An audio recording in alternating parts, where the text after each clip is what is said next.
I've got 3 amplifiers here and 1 spare.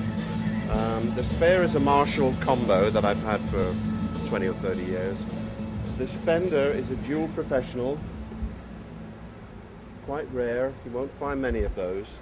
And I found it with a guy in Italy who's a collector of guitars and amplifiers, and I used it on a session there in the late 90s or mid 90s, and I loved it so much that I found one myself, another one, and it's the nicest Fender amp there is.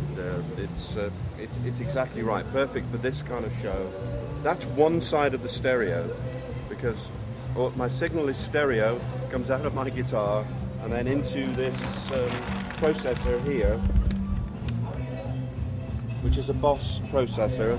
Boss and Roland are same company, compatible, and so my Roland processor is at home in a rack, and I take that to the studio. I have been done for many years now, so it's easy just to transfer the sound by MIDI from the rack, hang in there, to this floor pedal system, which is really lovely. So they're my home sounds that are in there too. They come out a stereo signal, one to this Fender and one to this Mesa Boogie. Now I also did a session with somebody else, must have been about 15 years ago, or maybe a bit less, and the other guy was using this Mesa Boogie rectifier tremolo verb amp, and I loved it so much that I made it my second part of the stereo, because they have very different character. They're both always on, so I'm either electric. Whenever I'm using an electric guitar, I'm using these amplifiers.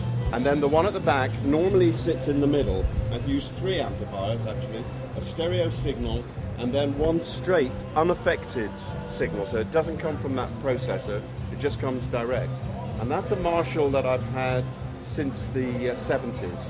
And all that does is provide some sustain through my little compressor, which is here. And that's the only thing that does, is provide a little bit of length and sustain to the note.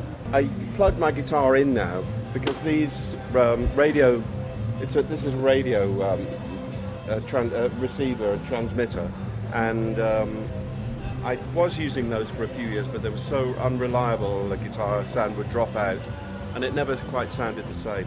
So I'd rather just use the plug. They're there as a backup and for seesaw, because I have to walk on stage with the guitar, and I have to be over there, on the over this side of the stage. There's not time for me to get in there. So my Telecaster